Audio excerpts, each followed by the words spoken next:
Cette semaine, à Plan de match, une émission consacrée à des événements qui utilisent le sport pour soutenir ou promouvoir de belles causes. On s'intéresse notamment au défi entreprise, un concept d'activité physique en milieu de travail. On rencontre également les fondateurs du premier Grand Spin-Don, un événement annuel au profit de la Société canadienne du cancer. Et finalement, on découvre l'organisme à but non lucratif Tournoi amical de hockey qui organise un événement familial pour amasser des dons et les redistribuer à plusieurs fondations. Bonne émission!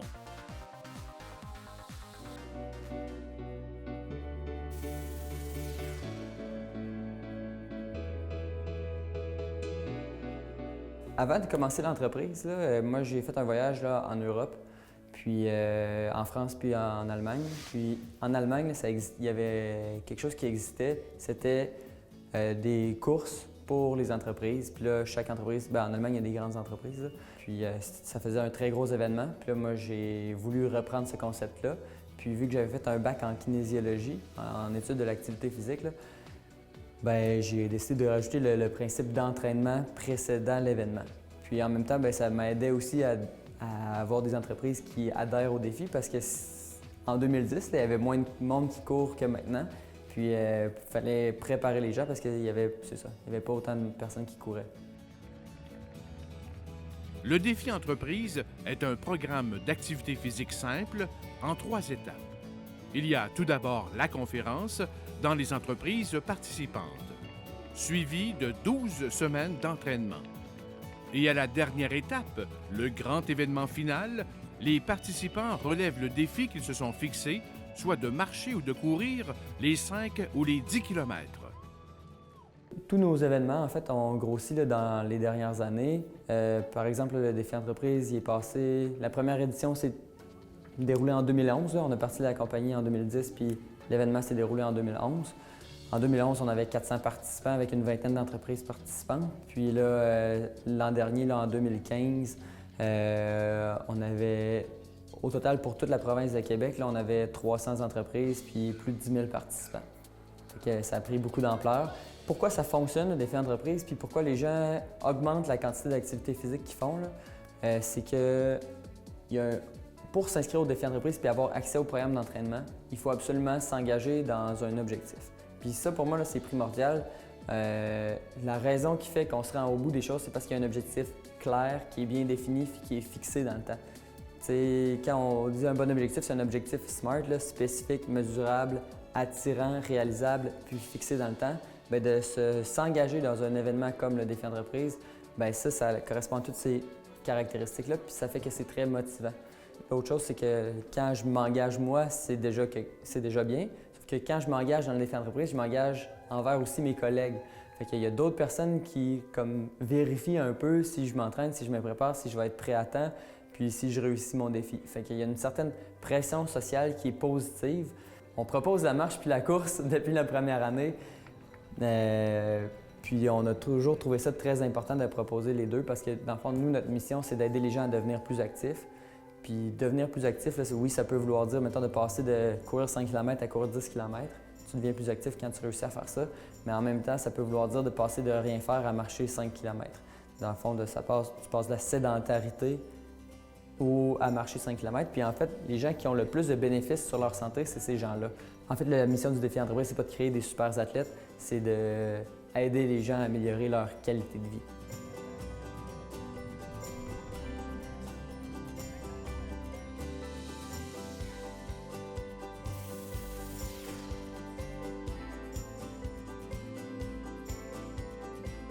On a mis sur pied une activité qui s'appelait au départ le Spin-Don. Maintenant, ça s'appelle le Grand Spin-Don.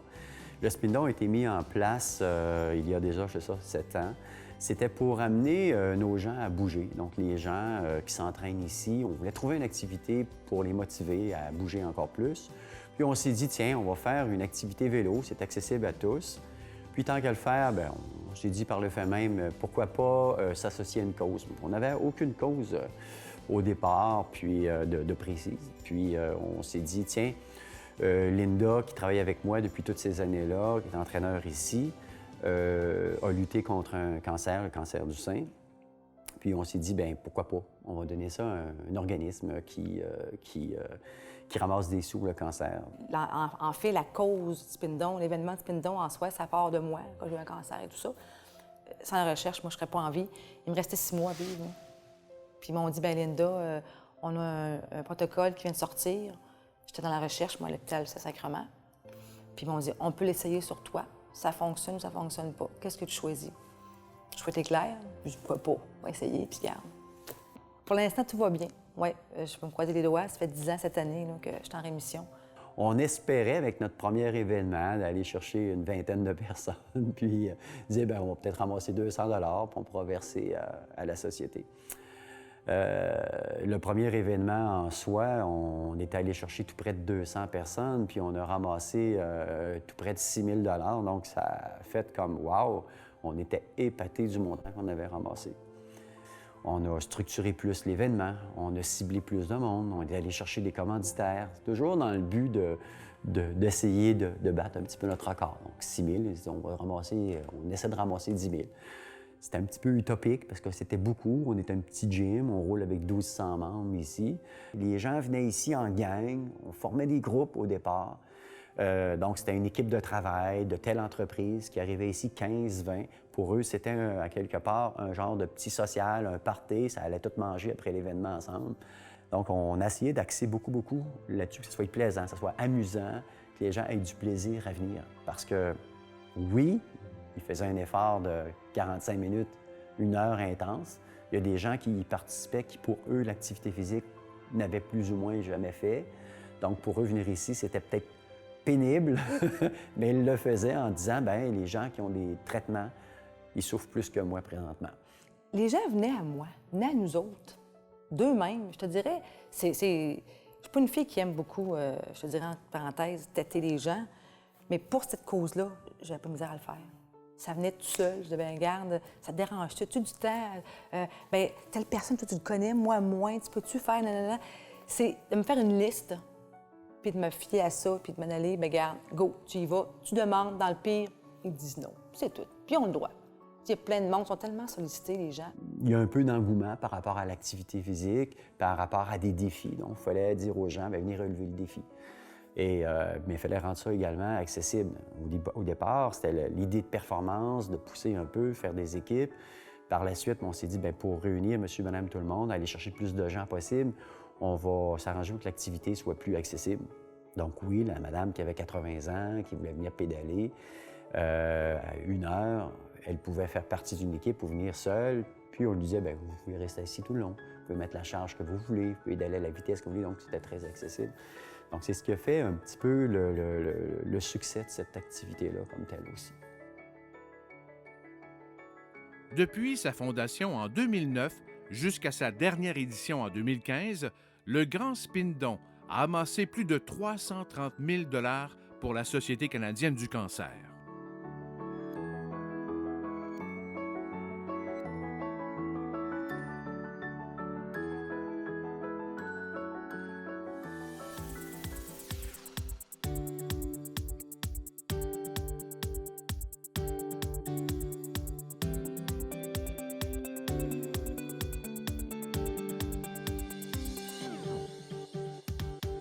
Quand je suis parti de l'événement, chez nous, c'était gratuit pour tout le monde.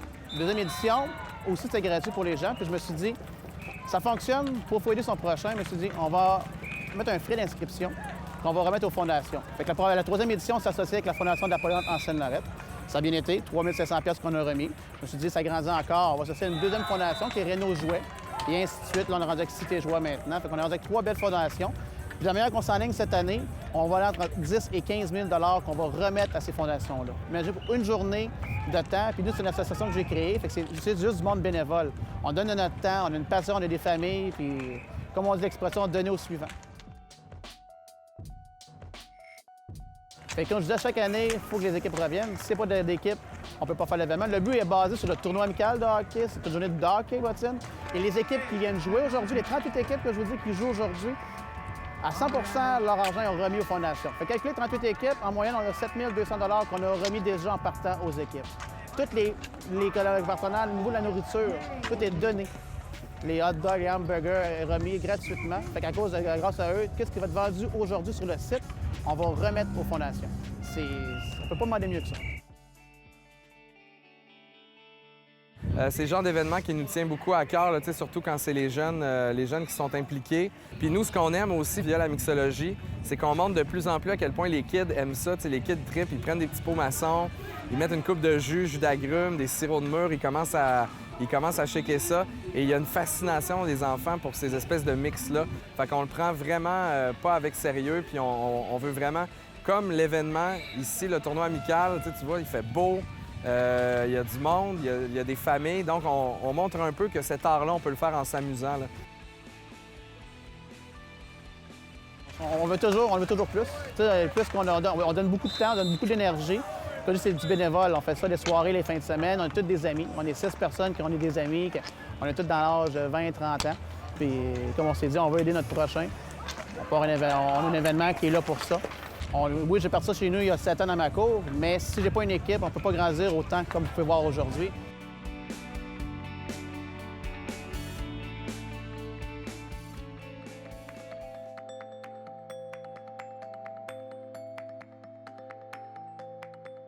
En 2015, là, il y avait 4 épreuves au défi entreprise. À Québec, il y avait le Zumba. Donc, le Zumba, si vous ne connaissez pas ça, c'est comme un mélange de danse africaine puis d'entraînement aérobie là, avec des exercices là, rythmés. Okay? Fait que c'est vraiment divertissant pour les gens qui le font. Puis souvent, là, ça attire une clientèle un peu différente de ce qu'on a d'habitude dans nos événements de course à pied de 5 km, 10 km. On avait aussi une épreuve, là, suite au Zumba, on avait l'épreuve du yoga. Fait que là, on voulait comme proposer une façon de se relaxer là, suite à un défi qui avait été assez exigeant. Après ça, bien, il y avait l'épreuve du 5 km qui est un aller-retour. Là. En fait, les gens, la moitié là, se déroulait sur de l'asphalte, puis le retour se faisait dans un sentier qui longeait là, la rivière Jacques-Cartier, là, à Sainte-Catherine-de-la-Jacques-Cartier. Puis ça, c'est un environnement là, qui est vraiment superbe. Puis le 10 km là, suivait à peu près le même principe, mais il allait un peu plus loin. Je pense que l'ambiance, elle se crée d'elle-même. Là. Moi, j'ai pas besoin d'engager des clowns pour mettre de l'ambiance dans le défi parce que, en fait, les gens, ils sont fiers de leur réalisation. Puis non seulement ils sont fiers de leur propre réalisation, mais souvent, ils sont fiers de leurs collègues. Une des façons que le défi entreprise se propage, c'est que souvent, il y a des influenceurs dans les entreprises, des gens qui, souvent, là, courent déjà ou qui prennent déjà des actions au niveau de leur santé. Puis ces gens-là vont partager le défi entreprise. En fait, ça leur donne le contexte nécessaire pour influencer positivement leurs collègues. Ça fait que l'ambiance se crée d'elle-même. Pour 2015, on a accepté 7300 participants, puis on avait prévu accepter 7300 participants. Pourquoi est-ce qu'on y allait comme ça? C'est que, bien, de un, le lieu, on ne peut pas amener 20 000 personnes là, à Sainte-Catherine-de-la-Jacques-Cartier parce qu'il y a juste 2 routes qui se rendent. Fait que là, on savait que le maximum, avec notre expérience de 2014, là, on savait que le maximum serait autour de 7 000 participants. Puis vu qu'en 2014, on avait refusé quand même pas mal de gens, bien, on se disait, on est pas mal sûr d'arriver là, à ce point-là. Mais c'est toujours stressant, là, quand tu fais ta commande là, pour, je sais pas, 7300 t-shirts, 7300 médailles. Il n'y en a pas, souvent, il n'y en a pas le quart de ça qui sont encore inscrits. Et là, t'espères qu'ils s'inscrivent pour vrai. Depuis sa création à Québec en 2011, le défi entreprise a aidé plus de 25 000 participants à devenir plus actifs, en plus d'amasser plus de 250 000 $ en dons pour des organismes à but non lucratif. J'ai eu des athlètes qui sont déplacés aussi, des ministres de la Santé qui sont déplacés. C'est des moments marquants. On est content qu'ils prennent le temps. Les députés qui sont investis aussi, ils ont toujours été là chaque année. Les maires, les conseillers, la MRC. Et je dirais qu'il n'y a pas de... Moi, à chaque événement, j'étais emballée de voir autant de support autour. Le vendredi soir, de voir si c'était des jeunes qui allaient à l'école, secondaire, primaire, collégiale, qui se faisaient des équipes, de voir ces jeunes-là qui venaient participer ici pour l'événement. C'était la même chose, c'était wow.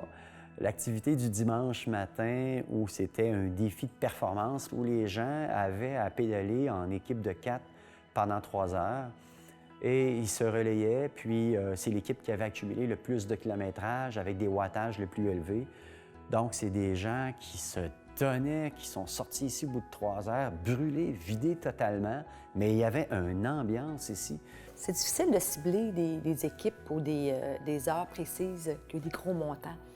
Il peut y avoir autant de travail d'un petit montant que d'un gros montant. Il y a des jeunes d'école qui donnaient des 200 $. Là, j'étais là, 300 $, mais pas de grands-parents qu'eux avaient ramassé porte-à-porte. La dernière édition qu'on a organisée ici, on a ramassé tout près de 78 000.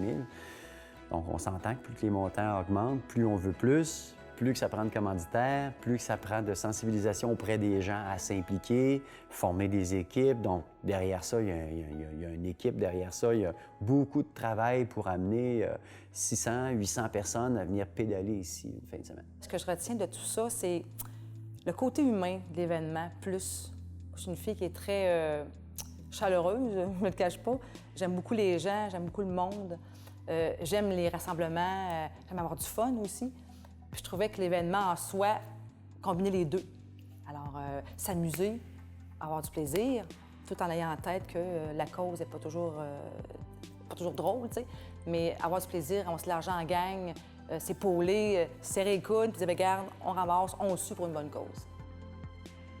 On n'aurait probablement pas pu monter à 80 000, à 100 000. C'est des sommes. Quand on s'arrête à y penser, c'est énorme comme sous ce qu'on a ramassé. Et je sentais un petit peu d'essoufflement également au niveau de la participation. Il fallait relancer un petit peu plus les gens, les commanditaires. Ça faisait 7 ans qu'on les sollicitait un peu différemment des nouveaux. Puis il y avait le conseil d'administration, les gens, les bénévoles qui s'impliquaient. Tout bon projet, à un moment donné, on sent qu'il y a un peu un essoufflement. Puis des fois, on voyait que le temps était venu de tirer sa révérence puis de laisser la place à d'autres villes, de dire, bien, on y va de l'avant de notre côté, puis on continue avec ce beau projet-là. Même si l'événement original, créé au Centre Formaction de Pont-Rouge, s'est terminé en 2015, le concept du Grand Spindon continue de vivre à travers des dizaines d'événements provinciaux, toujours au profit de la Société canadienne du cancer.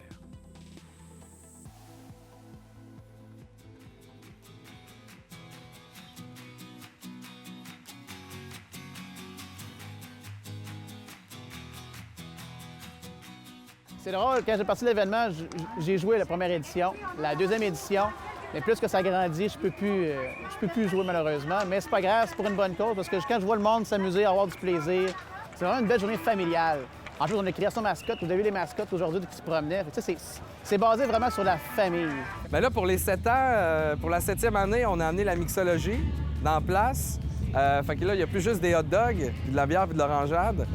Mais pour le futur, moi, en fait, pour le tournoi amical, je souhaite juste que ça se continue, que les gens continuent à donner généreusement, qu'il y a des partenaires qui se greffent à ça. Puis j'aimerais que ça se multiplie, en fait, qu'il y en ait de plus en plus des événements comme ça. Tu sais, souvent, on est comme un peu dans nos œillets, puis on essaie de travailler, me, myself and I, mais de voir qu'il y a des belles initiatives comme ça.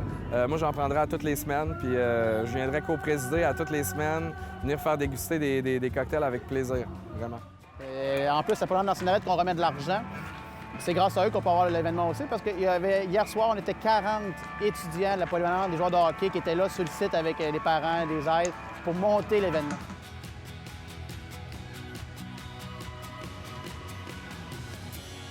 Si je calcule en moyenne aujourd'hui, plus de 1000 personnes ont passé sur le site facilement. Ça fait cette édition qui fait toujours beau. Mais des journées comme de même, c'est magique. On peut pas. On est choyé parce que c'est sûr que s'il mouille, il n'y a pas grand personne. Puis s'il n'y a pas grand personne, on peut pas ramasser grand sous. Mais ayant une belle journée comme ça, on est choyé de. Je dis souvent le mot choyé, mais je vous dis, on est choyé.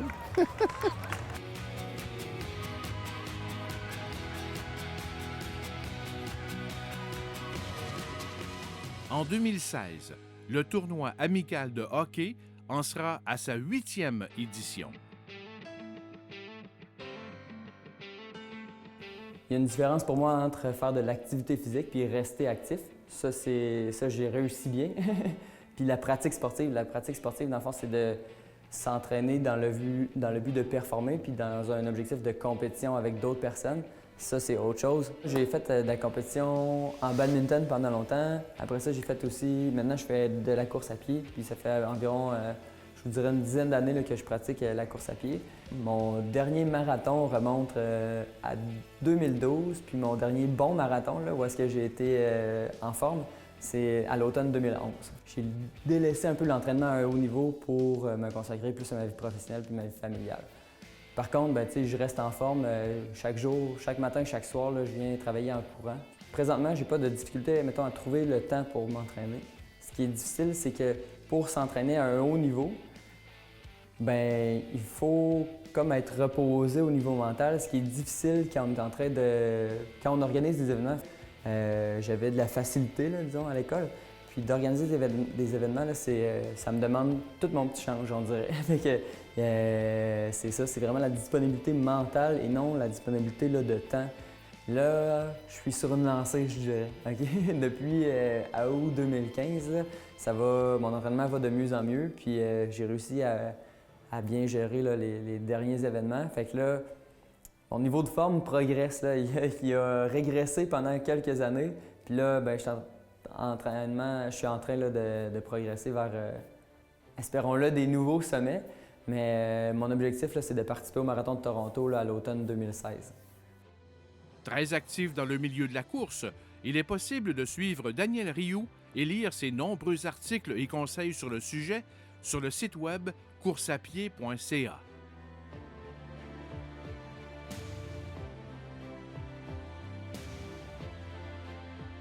C'est bénéfique, faites-le à titre préventif.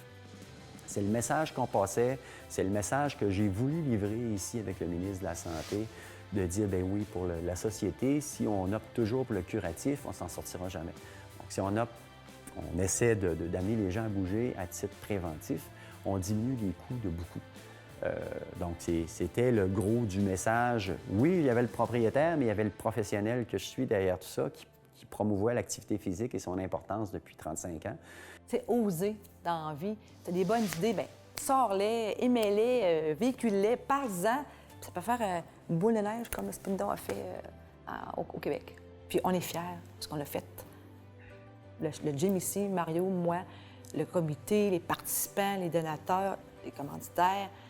Regarde, on est tellement contents et fiers de cet événement-là. Tu sais, la journée qu'on le faisait, ça mettait un baume, ça venait effacer tout l'ouvrage qu'on avait fait. On était tellement fiers d'accueillir les gens, de voir l'ambiance qui se faisait ici. Ça va nous manquer énormément, assurément. Mais on ne le sait pas, ce que réserve l'avenir.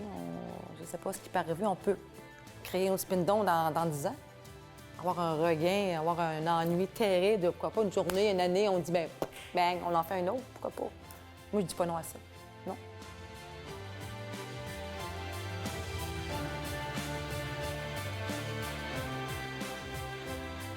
C'est ainsi que prend fin cette édition de Plan de match. Joignez-vous à nous lors de notre prochaine émission pour découvrir une discipline sportive unique qui rassemble de multiples sports. Au revoir!